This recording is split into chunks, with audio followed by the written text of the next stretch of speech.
So welcome everyone to today's presentation called Think Before You Click, Staying Safe Online. We are so pleased today to be joined by Stephanie Senecal from the OPP. She's a civilian member with the Canadian Anti-Fraud Centre. She also has a role of the Senior Support Coordinator. So we are partnering with the Canadian Network for the Prevention of Elder Abuse to host this webinar this afternoon. We do have our ASL interpreters with us today, as I mentioned, as you'll see on the screen. So just as a reminder as well, you can turn on the closed captioning during the presentation.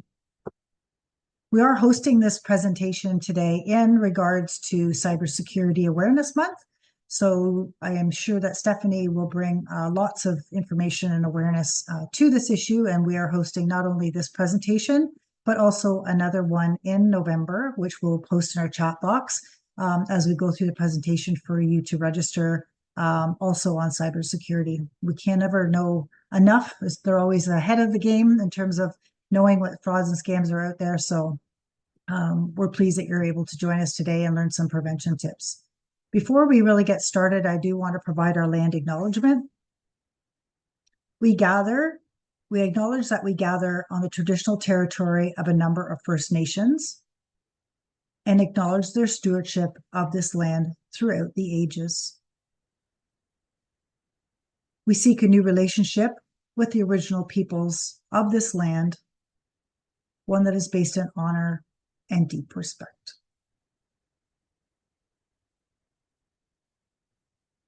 So just a reminder for logistics, everyone's cameras and microphones are turned off today. We do encourage you to post information in the chat box. If you have questions, please put those in the Q&A box for Stephanie, because we want to make sure that we don't miss your questions. Often the chat box gets very busy, which is good for people to interact. But if you put that in the chat box, we sometimes may miss it. So if we see it, we may remind you just to repost it into the Q&A box. As I mentioned, we have our ASL interpreters with us today. You can turn on closed captioning, as I mentioned, or you can change your own screen view of making your speakers a little larger on your screen if you choose for your own purposes. We do acknowledge we want to gain more knowledge about your feedback on our sessions, I should say. And we would also like to give us some suggestions on future topics that you feel that you would like more information on. We do look at those evaluations and take your comments seriously in terms of planning future events. So please take a moment. There's only about 7 to 8 questions. Really quick feedback form. If you could provide that information to us, we greatly appreciate it. And also, as Benedict has reminded you in the chat box, we are redoing a recording of this presentation. So we will also post that on both of our websites, as well as the links and the PowerPoint presentation that is being shared with us today by Stephanie. Just a reminder that this is a public forum. We do respect everyone's privacy and confidentiality. So if there is a circumstance that you would like to talk to us about that you're dealing with, that you want some further assistance, we would encourage you to reach out to us after the webinar, either by email or phone, and we would be gladly able to assist you in any way we can to provide information and referral based on the situation that you may be incurring. I know that we'll be providing some resources at the end of the presentation, but if that doesn't help and you want further assistance, please reach out to us. Just one overview slide about our organization. If you haven't joined our presentations before, Elder Abuse Prevention Ontario, our mission is really to make sure that all seniors are free from ageism and abuse, and where your human rights are advanced, protected, and respected. We do implement the Ontario Strategy for Combat of Elder Abuse, and we have been doing that since 2003, which is funded through the Ministry for Seniors and Accessibility. I'm going to ask my colleague Benedict to introduce herself and the organization and our guest speaker. So again, thank you for joining us today, and we look forward to your comments and suggestions as we go through the presentation. Thanks, Rayanne. Hello, everyone. My name is Benedict Schöpflin. I'm the Executive Director of an organization called the Canadian Network for the Prevention of Elder Abuse, which has a mission quite similar to EAPO in that we are focused on ageism, elder abuse, and neglect, but our work is really to improve the capacity to develop a national coordinated approach to elder abuse and neglect and improve awareness, improve supports across the country. And of course, the promotion of the rights of older people through knowledge mobilization, policy reform, education is really what we're focused on. If you want to find out more about our organization or also find list of support services in your area, we have such information on our website at cnpea.ca, and you will find at the top right corner of your screen a big orange button that says Find Help, and everything is organized by province and territory. It is my pleasure today to introduce Stephanie Senecal, who is going to be giving her presentation. So as Ryan mentioned earlier, Stephanie is an Ontario Provincial Police civilian member, and she's also the Senior Support Coordinator for the Canadian Anti-Fraud Centre. So this means that she manages a team of volunteers who call back people who have been victims of fraud and scams, who are older people, and they also do a lot of presentations about fraud prevention for the public, such as the one we're going to have today. So I think I'll stop here because Stephanie, I know you have a lot to get through. It's a pleasure to have you. I think if you're ready to share your screen, we're good to start. Okay, let's see what I can do. Thank you for having me, first of all. Okay. Can you see my screen? Yep, perfect. Perfect. Okay, let's get started. So again, Stephanie Senecal, Canadian Anti-Fraud Centre. Today's presentation, we will talk about cyber crime and frauds. So I'll jump right into it as long as I can switch my screen. Okay, there you go. So we're going to talk a little bit about the Canadian Anti-Fraud Centre and what we do. So the thing that we do not do is we do not do any investigations, but we do hold like a database for fraud information. And this information is used to share with law enforcement to create fraud investigative packages. We also do a lot of disruption. So we would have somebody that would create like lists of telephone numbers, email addresses, bank accounts, merchant accounts, websites, and so on. We share that with our partners. Our partners will do like their own internal investigation to determine if, for example, the telephone number is fraudulent. If it is, they will disrupt it. We share the information not only in Ontario and in Canada, but we can share the information internationally as well. So it's we're lucky to be able to do that. Something else that we do is that we will provide education. So not only to seniors, like my responsibility is for seniors, but we have somebody within the CAFC that will do education to any type of group that is out there, including education to law enforcement, especially the new recruits. And we are based out of North Bay, Ontario. We are led by the RCMP, and we are in partnership with the Ontario Provincial Police and the Competition Bureau of Canada. So if you have questions, again, I know Anne said it, but please put it in the chat box. But please know that I'm a civilian member of the OPP, so I don't do any investigations. I'm not too techie, so the IT questions, I've pulled the information from our database and from websites that we use to pull the information. So any tech questions, I will also refer you to a technician because I'm not too good at that, but please be patient. I can answer any questions regarding fraud, or hopefully I can answer your question. If not, I will get back to you absolutely. So I'm actually just going to jump to stats just to get started. So here are a little bit of stats that we've gained over the course of 5 years. So we know that fraud is on the upward, and we know that fraud is changing every single day, and there's much more victims, not only victims, but people tend to lose more nowadays as well. So if you look at the numbers for 2019, we had a total loss of $1.3 million. And then in 2023, that number jumped to $553.9 million. And as we are validating more reports from 2023, that number is actually growing every single day. And last time I checked, that number had actually jumped to $570 million. So the losses are huge. The scariest part, if you ask me, is that we know that fraud is underreported. So there's only about 5 to 10% of people that actually report fraud to law enforcement or the Canadian Anti-Fraud Centre. So that number of $570 million last year is a lot bigger than it's showing. So I will talk about the cyber solicitation methods. So as you can see here, the number one cyber solicitation method, this is for 2023. So we had 6,637 victims for internet social network frauds. With a total loss of over $174 million. So that was our number one. And then we had 2,577 victims of email fraud with close to $80 million lost.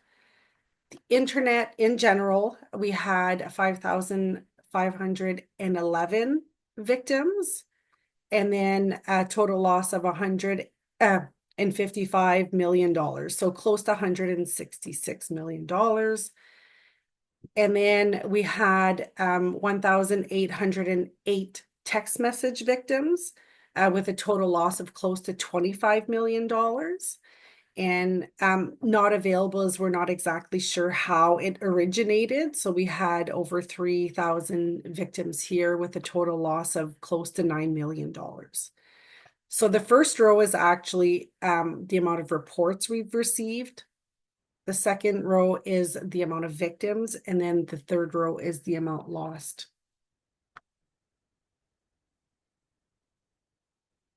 So what kind of frauds are affected by cyber? Well, honestly, it's any type of fraud that is initiated or has a component of the internet. So, oops, I skipped the page. So our number one was online in general, email, text message, and social networks.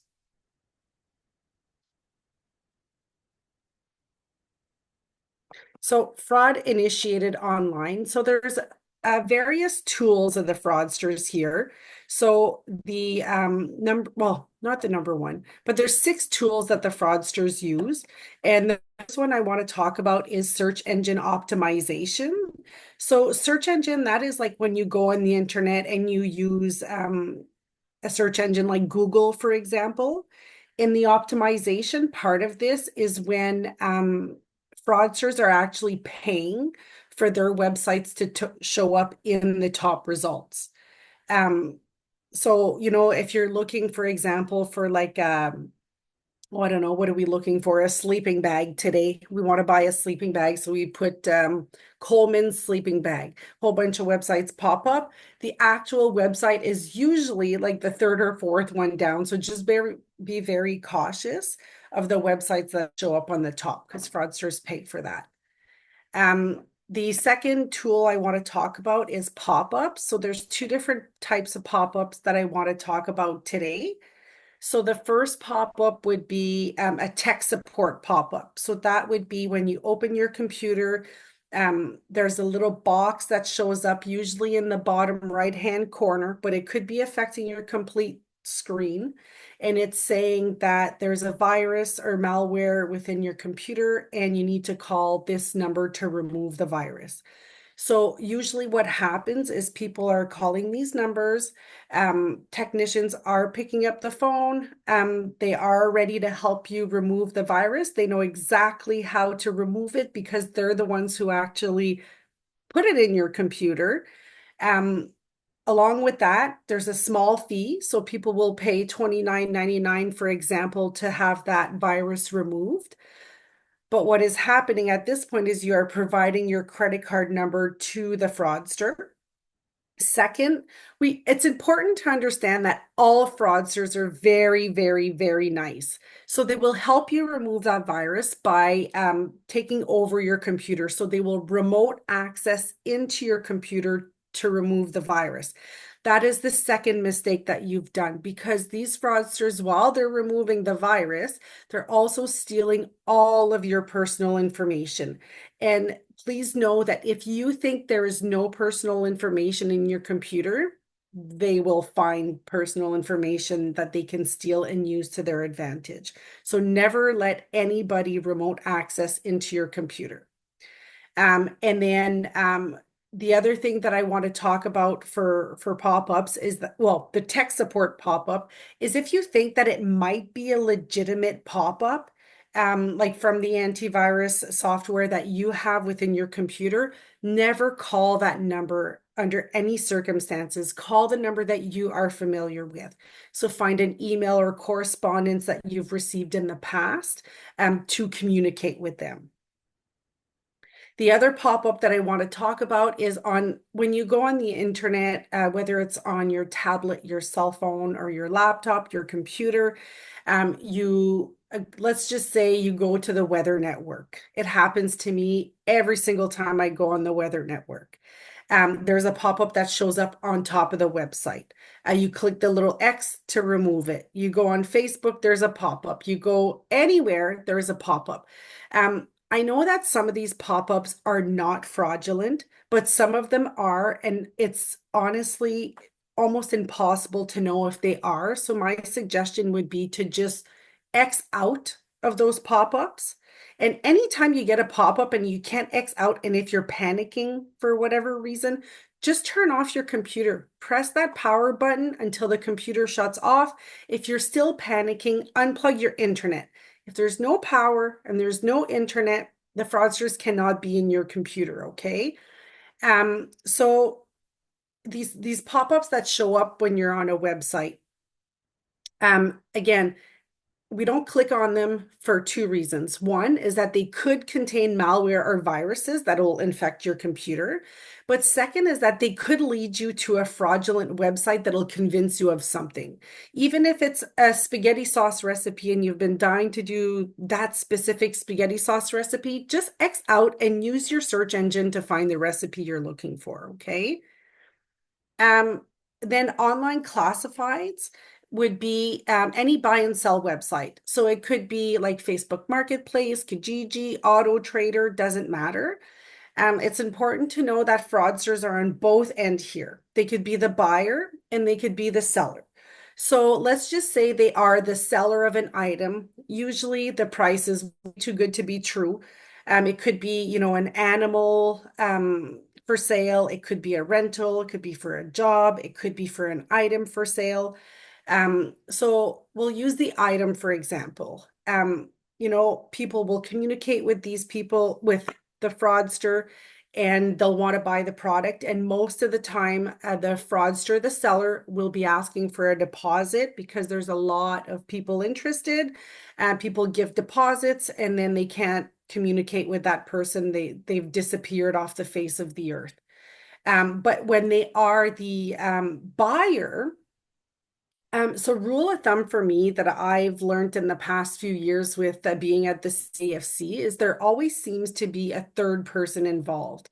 So what do I mean by third person involved? Well, it could be, you know, Joe is buying your laptop, but they're asking you to mail it to Sam in New York. It's their cousin, it's for their birthday. They'll be really happy.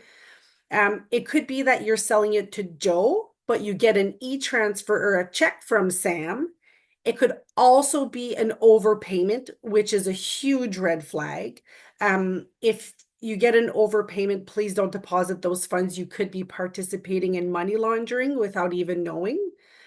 Third person involved. So it could be a shipping company is coming to pick up the item. It could be that they want you to keep the item and their coworker will go and pick it up. So as soon as there's a third person involved, stop the transaction right away. It's most likely a scam. And then to the right side of my screen, I have fake information at the top and fake websites at the bottom. But I want to talk about stolen credit cards first. We know fraudsters are stealing credit cards on a regular basis, and are making purchases online or in stores. The way to protect you for this is to keep an eye on your financial statements on a regular basis. The sooner that you realize that there's something wrong, the sooner that you can advise your credit card company. And honestly, we do recommend that you use a credit card if you are making purchases online. They have the best protection out there for you. If you're doing a wire transfer, an e-transfer, a direct deposit, or using gift cards, once the money is gone, it's gone. Credit cards will protect you better than any of those other transactions. So when I go to fake websites and fake information, we know that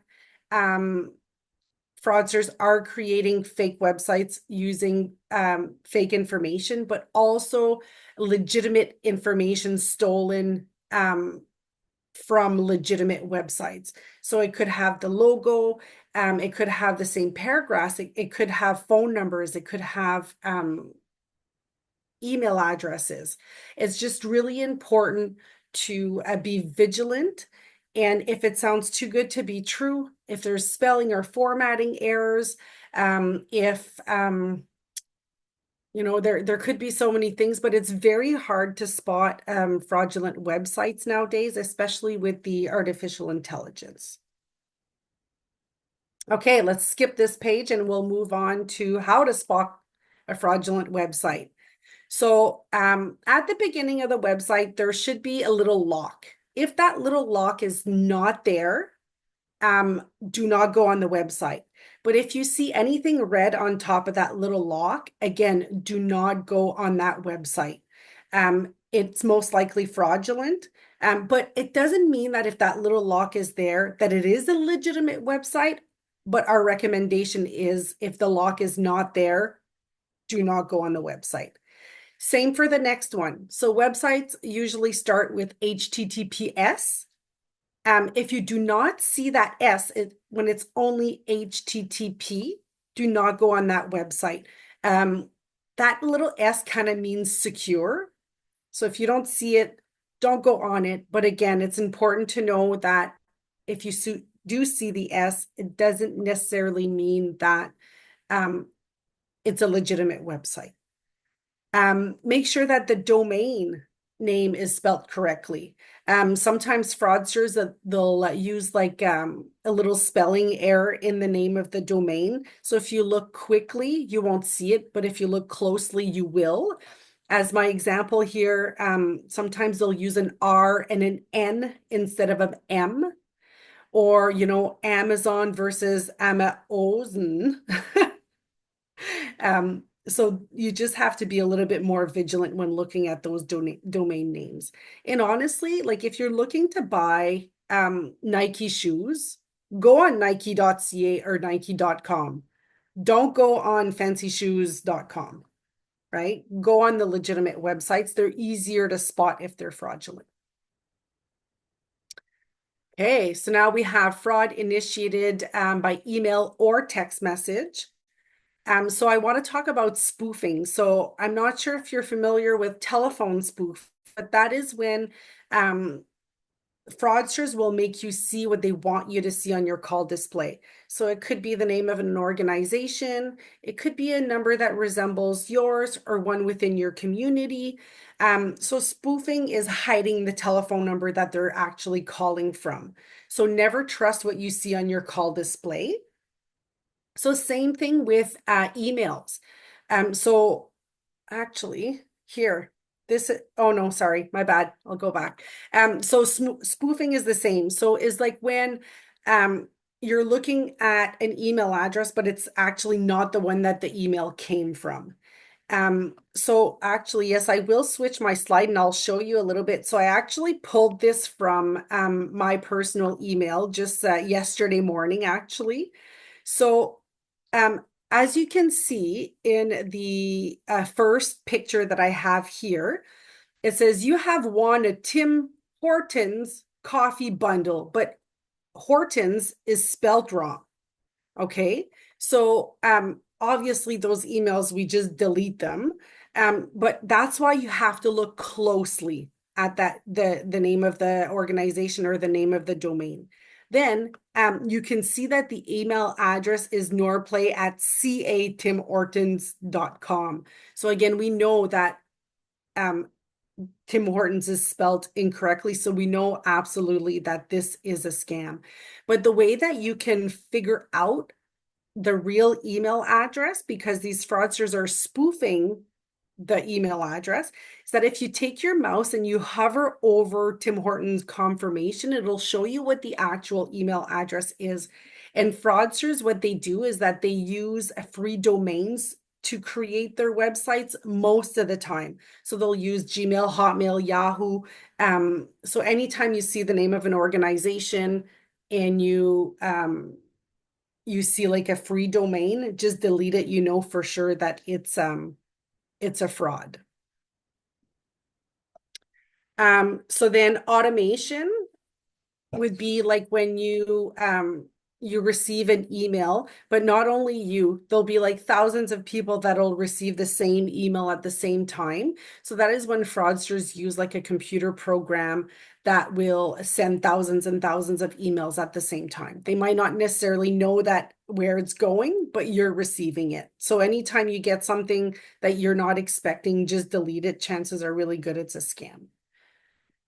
And then email compromise. I'm going to switch a few screens here. So email compromise, that is when your personal email address has been compromised. And honestly, it's all about passwords if you ask me. So we need to make sure that you use a password to log into all your devices, your phone, your laptop, your computer. We don't want you to store passwords on your devices or near your device, because we all think that fraudsters are in another country, but we never know who is coming into our home. You know, it could be the plumber or the PSW or your grandson's friend that could steal these passwords and fraud you. So out of sight, out of mind. Never use the same password twice. And the reason why I say never use the same password twice is because fraudsters, if they get into your email, they will study all of the emails that you've received. So if you use one specific email for your email, if you use one specific password for your email, and you also use the same password for your bank account, so the fraudsters will see in your email that you bank with RBC. They will go to RBC, they will put your email, they will put your password, and boom, they're in.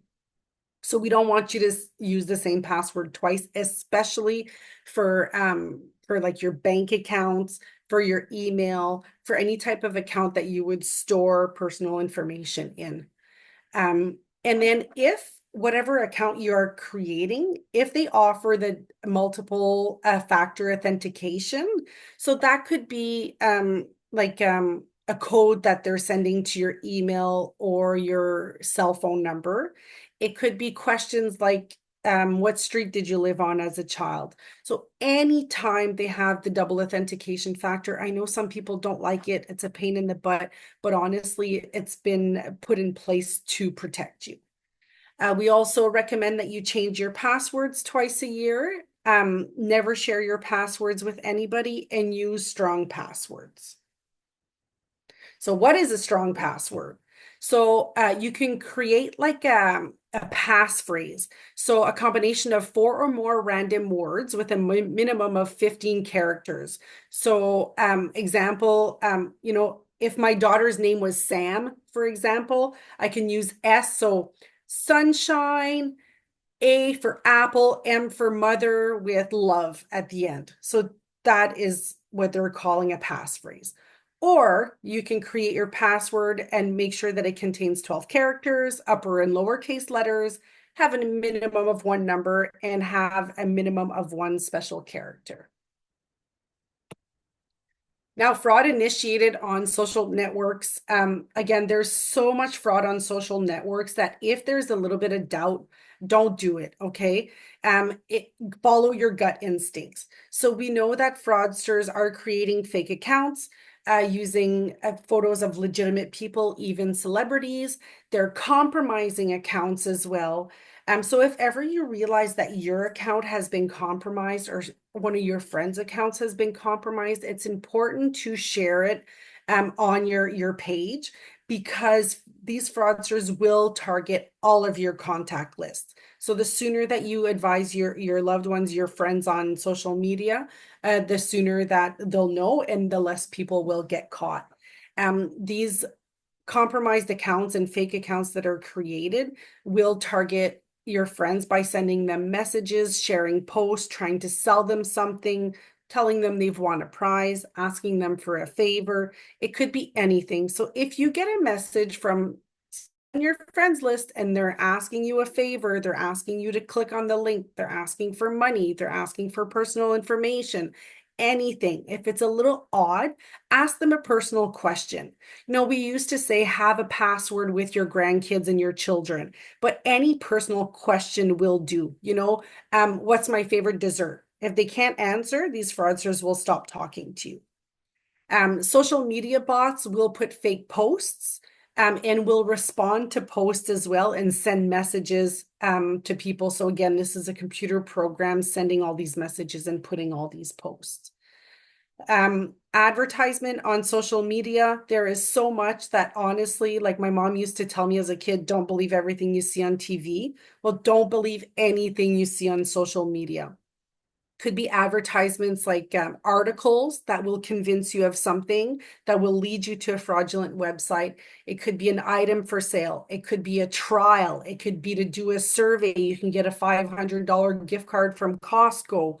I'm not saying all advertisement on social media is fake, but if the advertisement is for, again, Nike shoes, and you're looking to buy these Nike shoes, don't click on the advertisement in social media. Go and find the legitimate website using your search engine, okay? I can talk about social media until I'm blue in the face, but I have a lot more to say, so let's keep going, okay? So cyber frauds will include investment frauds, romance scams, prize scams, phishing, smishing, and quishing, and I'll talk about that a little bit later. Emergency scams, which will include grandparents scams, service scams, merchandise scams, and ID theft. So this is an example of phishing. So this is an email that somebody received. It has the person's bank. So it might be a bank that you don't deal with, then it's easy to know that it's a scam, but it could be the bank that you deal with. They might have part of your social insurance number or your debit card or credit card, mostly because most Visa cards start with the same 4 numbers. Most MasterCards start with the first 4 numbers, or those are examples. A lot of fraudulent emails and text messages will contain links. We never want you to click on any of those links. When clicking on those links, it could contain malware or viruses, but again, it could convince you to provide personal and financial information. So when it comes to phishing, they're not looking to steal your money. They're there to steal your personal information to make you a victim of identity theft. So this would be an example of a phishing scam again. Right at the end where it says C and semicolon, usually there's a link there. They want you to click on that link. And another example, these are ones we see in text messages often, like super often. And they're usually part of an extortion scam as well, where there's a little bit of a threat, like you have an unpaid parking ticket. If you don't pay immediately, you can lose your license, or a speeding ticket, or your hydro bill hasn't been paid. They'll shut off your hydro.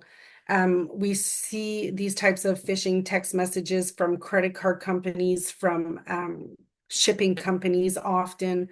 So there's a lot, but anytime you see a link within a text message or an email, do not click on it. If there's a little bit of a doubt and you think that it might be true,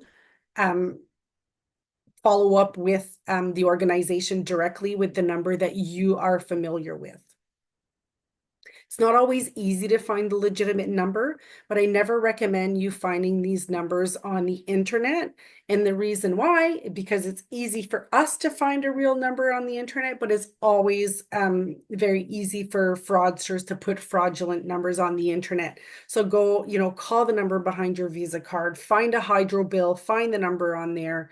If they're claiming to be Tim Hortons, you've won a prize that you don't know how to find the number because there's no telephone number on your coffee cup, go to Tim Hortons, ask to speak to a manager. It's always better to be 100% safe than to lose our personal or financial information. And now this is something new, a QR code quishing. So QR codes can be found on websites and emails, on printed flyers, on physical objects as well, on social media and more. So a few things here that I want to mention is that make sure to verify the QR code's URL before you're actually clicking on that URL. So usually, if you take your phone, you scan over the QR code, you should see the name of the website. So example, if you're at McDonald's and you scan the code and it doesn't say McDonald's, don't click on it. We also want you to make sure that it's not a sticker over top of another sticker. In the Ottawa region, there's been fraudsters that were putting fake QR codes over top of real ones. So when people were actually scanning the real QR code to make their payments, people were providing their credit card information and name to the fraudsters, and then fraudsters were compromising credit cards. We don't want you to download anything from a QR code. And also QR codes can redirect victims to malicious websites or downloads harmful content. So we heard on the news not too long ago that there's a lady who received a box and it said that she had won a prize and she needed to scan the QR code. But what happened is when she scanned the QR code, it actually stole all of her personal information that was in her telephone. Hey, artificial intelligence. This scares me, honestly, scares me a lot. It's very new. It'll keep evolving, we know. But the thing that scares me the most right now with artificial intelligence is that fraudsters are stealing people's faces, celebrities as well, and voices to create these videos called deepfake technology. So they, like it's a machine learning algorithm that creates fake videos or audios, and these are used for fraudulent purposes such as impersonating celebrities or your grandchildren as well. So again, if you see a video, you hear something, and it sounds too good to be true, even if it's a loved one, ask them those personal questions, okay? How to secure your devices. So I took all this information from online on legitimate websites. I'm not an IT technician. I'm not good with the internet, but these are the steps that I've learned over the course of the last year. So to secure your devices, we always want you to have an antivirus or anti-spyware downloaded on your computer. Make sure that you do purchase it from a trusted source. There are a lot of fraudulent ones online. So I would go to like Best Buy or Staples or, somewhere like that to purchase it. We want you to do weekly scans and we want you to update it when you are prompted to. And again, if you're not 100% sure that it is from the antivirus that you've purchased, you double check with an IT technician or double check with the store where you've purchased the antivirus software. We also want you to restrict access to your devices by shutting them down when you're not using them, locking them with a password, and disabling your webcam and storage device when they're not in use. And we also recommend for you to clear your cache and your browsing history. And when you do that, it will remove all your login IDs, your passwords, your banking information, and other sensitive information. And a lot of people will ask, how do we do that? Well, when you go to your search engine on the top right-hand corner, or you open your browser, you will see three little dots. You click on those three little dots, you go down to settings, and then go to privacy and security. Then you'll click on clear browsing data. For example, it's important to do that, especially after you go on like websites like to your financial institution or your credit card companies or things like that. And then keep your Wi-Fi secure. So do not use a default login information. So when you do have Wi-Fi, make sure that you change that. Change your network name, change your password. Don't share your password with people that you don't know, and change your password often as well, because if you told one person, for example, and that person told other people, there might be a lot more people on your network that you know of. So changing your password on a regular basis is good, and limit your coverage area. Never use public Wi-Fi to log into sensitive accounts, log into your bank accounts, make online purchases because you are putting your credit card information in there, and to send confidential information. If you are using public Wi-Fi to do any of those things, it's important to have a VPN. So here's a little list of do nots. So do not click links within text messages or emails. Do not call a telephone number that was provided to you. Use the number you are familiar with. Provide personal or financial information unless you are 100% sure it's a trusted source. Do not make online purchases using e-transfers, wire transfers, cryptocurrency, or money service business. And do not give access to your device to anyone remotely. Do not trust advertisements on social media or on the internet. Do not have faith in your caller ID or email address you see, because it could be spoofed. Do not trust any pop-ups, especially tech support pop-ups. Do not click on suspicious links as they can contain malware or viruses. Do not believe anything that sounds too good to be true. And do not post your personal information on your marital status on social media. And then if you're unsure, ask for someone's input. Do some research, cross-reference. If you're still unsure, do not proceed.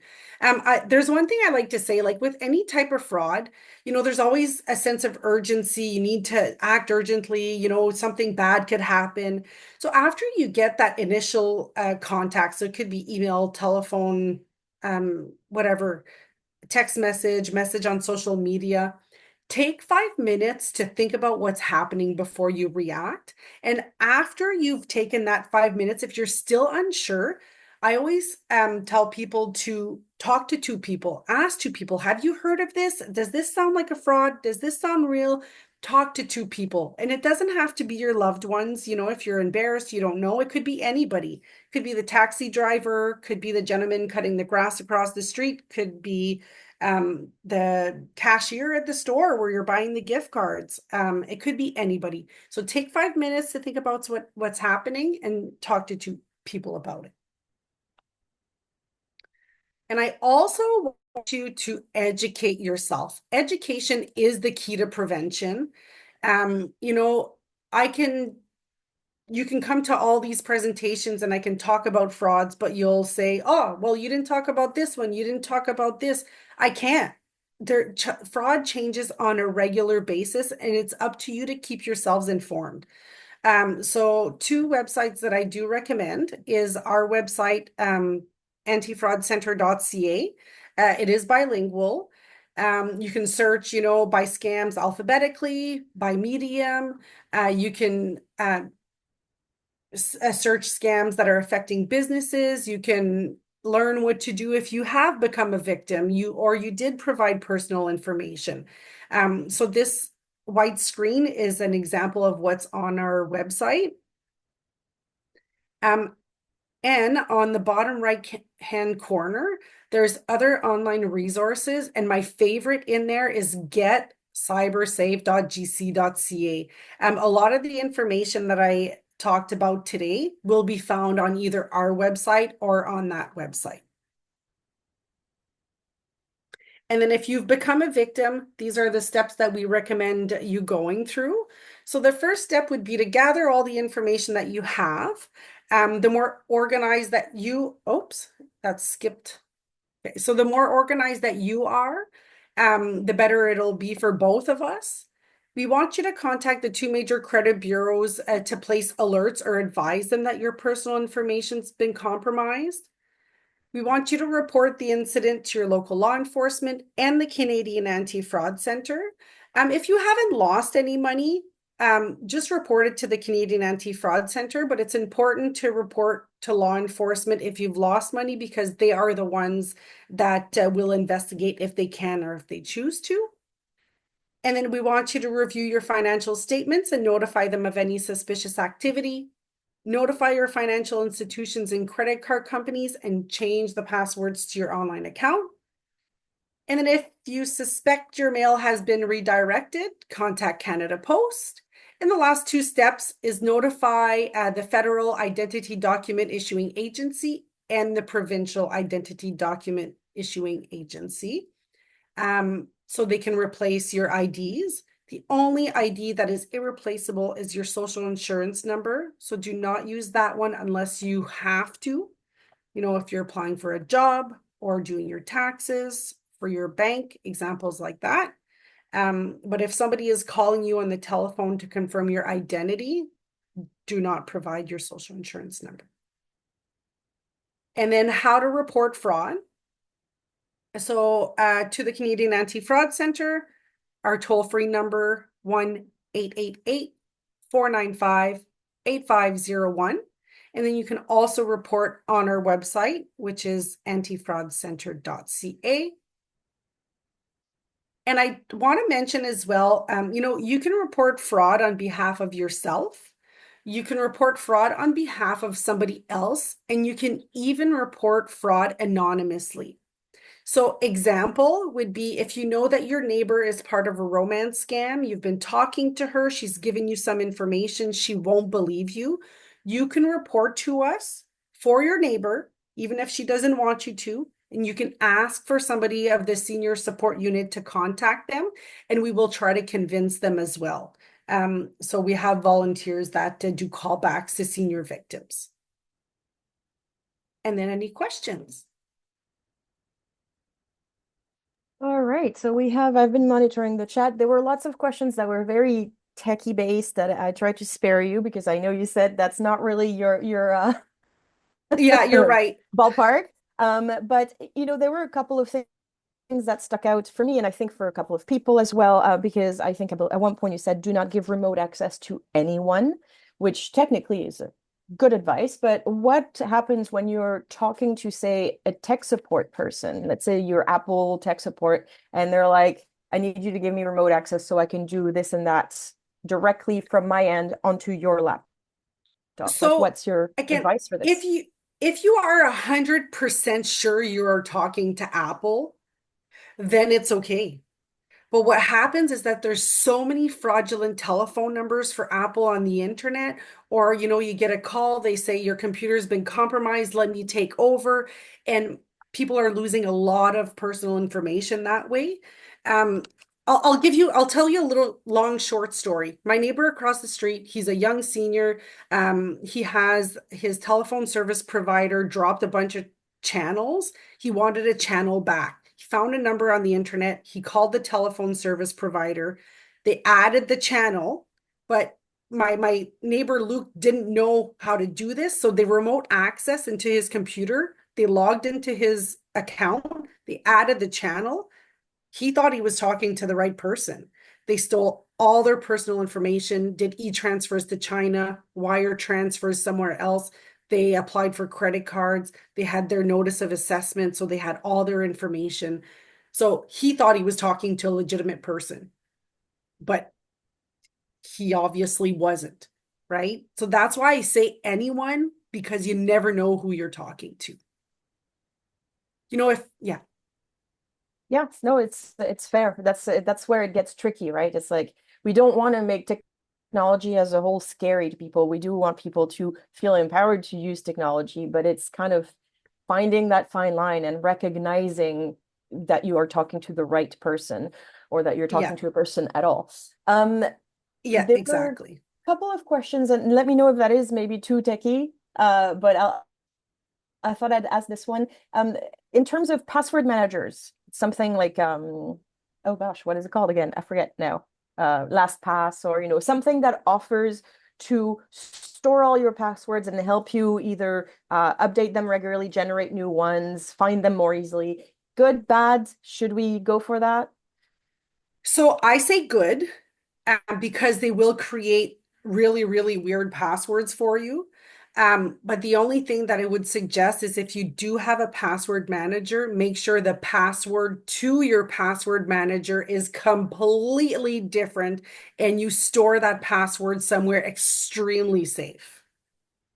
Great. I think that answers the question for several people. And there's somebody who made a comment just now, which I think is worth saying out loud, saying, please tell your listeners that all phone companies have an anti-robot call for free. You just need to ask your provider, and they can help kind of cut down on the number of unwanted calls that you get.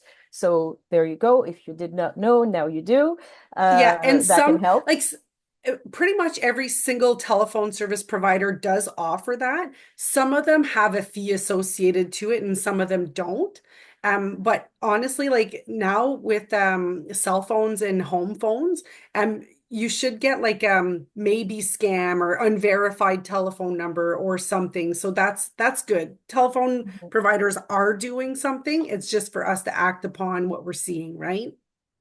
Yeah. Um, we have a question, and that again might be a little bit beyond the scope of anything that we can provide help with, but let's talk about Facebook and Meta. So obviously, general rule, do not put too much information about yourself on Facebook. Do not share your location. Do not share when you're going on vacation, etc., etc., etc. But what happens when somebody gets a hold of either creates a spoof of your page or of your profile? Is that usually if you try to contact or get in touch with anyone at Facebook, you can't anymore. You don't actually get to talk to a human being. What do you do then? Who do you turn to? Do you know? So the only thing that I could suggest is again putting a message on your Facebook page saying that your account's been compromised to protect your friends. Number Hmm. one. Number two, ask all of your friends to report that page because the more that it's reported, the quicker it'll be shut down if it is shut down. I know it's tough. I know, but those are the two things that I could suggest. Hmm. Um, Other than, so obviously the Canadian Anti-Fraud Center tracks regularly whatever frauds and scams are happening and makes them public so that people know if a particular area is being targeted or a particular style is arising. Are there other Yes. reliable sources to identify scams? Like, is Snopes still a thing, or are there other places that you would recommend? Or would you say just go to the Canadian Anti-Fraud Center? That's the most up-to-date No, information. do you know what? Every single agency out there now, they're trying to educate people on scams. So I'll use Hydro One, for example. If somebody is claiming to be Hydro One, call Hydro One. They will know what scams are happening with their company. Go on their website. There'll be a scam alert. Most all organizations and like big organizations and businesses, they all have scam alerts. So whoever the company the fraudsters are claiming to be, go on that website or call that company. They can educate you on what's happening with their organization. We can't have everything. Yeah. Like scams change on a regular basis. It could be night and day, right? Like when we had remember when the government announced the license plate a refund, like the sticker Hmm. refund? Yep. Well, within 24 hours, we started getting reports of people receiving text messages saying, click here to receive your refund. Within 24 hours, fraudsters are on top of the game. They do Mhm. listen to the news, right? Yeah. And then usually the concept of the either click here to do this, it's easy. It's like, no, usually when you're dealing with government, you have a few more steps to go through Yes. before. And then also the ones that are more threatening, the ones that are, you owe CRA a bunch of money. If you don't click on this link, we're going to come and get you and throw you in jail. The Yes. tone of those messages usually should be the number one indicator, right? Yeah. When Um, there's a threat or a sense of urgency, you need to verify always, mhm, like you get a text message saying your credit card's been compromised. Well, we know that credit card companies are using text messages to alert you, but fraudsters are as well. So, little story, my husband and I last Christmas, we both got a text message from Visa saying our credit card's been compromised. The telephone number was different, the message was a little bit different, but it meant the same thing. And I told my husband, I'm like, I don't know. I have no clue. And I work in fraud like on a regular basis, right? This is what I do for a living. And I didn't know if these text messages were fraudulent. So when we called Visa the next day, because we had people over, um, they told us, yes, your husband's was real, yours was fake. wow. So it's just to say, like, I work in fraud. I couldn't even tell if it was fake or not. So I Mhm. confirmed with the agency, with the financial institution, with the credit card company to see if it was legitimate. So if there's a little bit of doubt, you have that gut feeling, don't Mhm. do it. Yeah. Confirm, Yeah. confirm.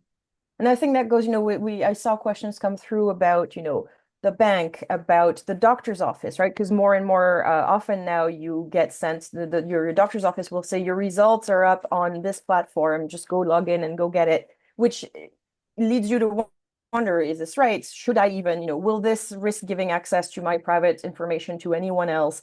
I would say it's kind of a similar pattern. If you have any doubt, or even if you have questions or concerns about the privacy kind of settings around how your information is being handled, the best is probably to contact them directly and ask them very pointed questions, whether it's the doctor office or the bank, because they will be Yeah. able to let you know and maybe even, hopefully, tailor things a little bit more for you. I don't know if that is, I don't want to overpromise for them, but But usually when it comes to personal information and websites like that, they always have a disclaimer.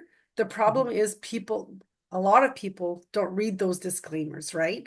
But you Mhm. you are right again, Benedict, like contact your doctor's office and say, "Hey, is this real? Like, will I get my results here?" And they will confirm or deny, right? Yep. All right. I think we could go on asking so many more questions. Even I have questions. But we Well, have about 2 minutes left. So okay, so with the 2 minutes left, as I know that we did the presentation on cyber today, I have another presentation that talks about all the tools of the fraudsters and the top 10 frauds. I've had this presentation for years. It changes every single year. The numbers change, the solicitation methods, the top scams change. So if anybody's wanting another presentation, just send an email to Rayanne, and she can provide me with your information. And we do as much as we can. Like I said, education is the key to prevention. I do presentations virtually and in person in Ontario, virtually anywhere. So yeah, the more we can get the word out there, the better it is. Maybe we'll great. have you back to do another webinar on that topic. Maybe there will be some of the same information, but these presentations are so full of information that people sometimes only absorb a little bit of it. And Mhm. a favor to everybody here, whatever you've absorbed today, the number one thing that you've absorbed, share it with people that you know, right? Yep. Share it. Sharing is caring.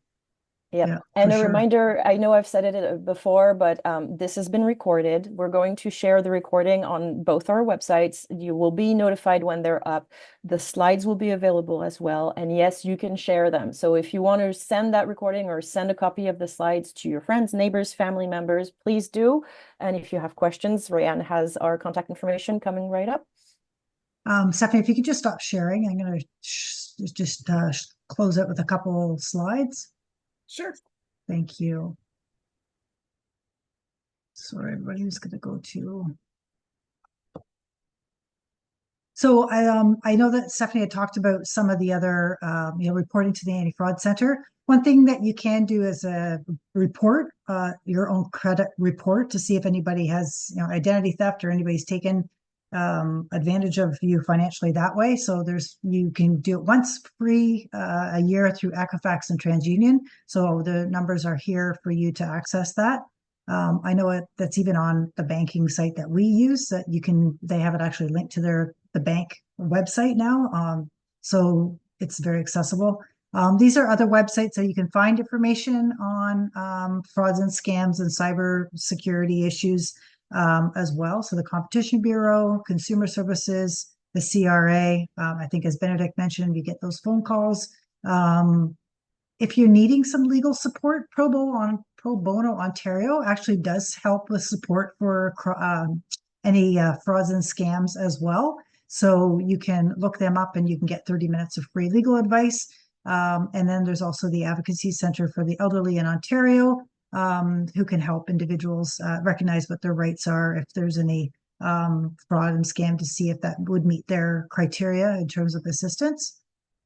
Just in terms of resources, I know that Benedict's been posting some links in our website. Our website has many tip sheets and infographics that can help you. So have a look on our website for those. Benedict and I are also hosting a few more webinars coming up in November. Another one, I think the one that's not posted here that we'll post, that we just confirmed the other day, which is also on cybersecurity, and it's called How to Be Unhackable. Learn to think like a scammer to improve your cybersecurity skills. So that's on November 19th. So that's another one that I just haven't listed here as well. Oh, there it is. I have so many slides. Go online onto our websites and you can register ahead of time, and lots of information that will be shared during these educational webinars. Just based on time, I think we'll skip this because we are going to share the evaluation link when we get to the end of the presentation. Please reach out to both our organization, both Elder Abuse Prevention Ontario and CNPEA, for further information. Our emails and websites are here. We're all active on social media as well. We post tips, especially during Cybersecurity Awareness Month. We have even a quiz that you can take just to test your knowledge even after this webinar, see how you do. And so thank you so much. We're hoping that we can have Stephanie back again to do another presentation, because this was very informative. I know that I learned a few things new today, QR codes particularly. And as Benedict says, we don't want to be paranoid, but we do have to take precautions and be mindful of some of the things that we are doing and what we're opening ourselves up to with the technology changing all the time. So thank you, Stephanie, again, for sharing your expertise and your time with us today, and our ASL interpreters for your support, and to Benedict again for partnering with Elder Abuse Prevention Ontario to host this event. And most of all, to you for participating and all the great questions that we have. And so, Benedict, do you have any last words? Yes, I was going to say somebody is interested, and I think many people are interested in maybe contacting Stephanie directly for setting up a presentation directly. Stephanie, what would be the best email address to get a hold of you for this? So Stephanie.Senecal. Oh, what did you do? Stephanie.Senecal at? OPP.ca. OPP.ca. Okay, I just put that in the Q&A box. I'm going to put that in the chat box as well, so everybody can have access to it. Thank you so much, Stephanie, and thank you all for attending today. Thank you. Thank you for having me. Have a great day, everyone.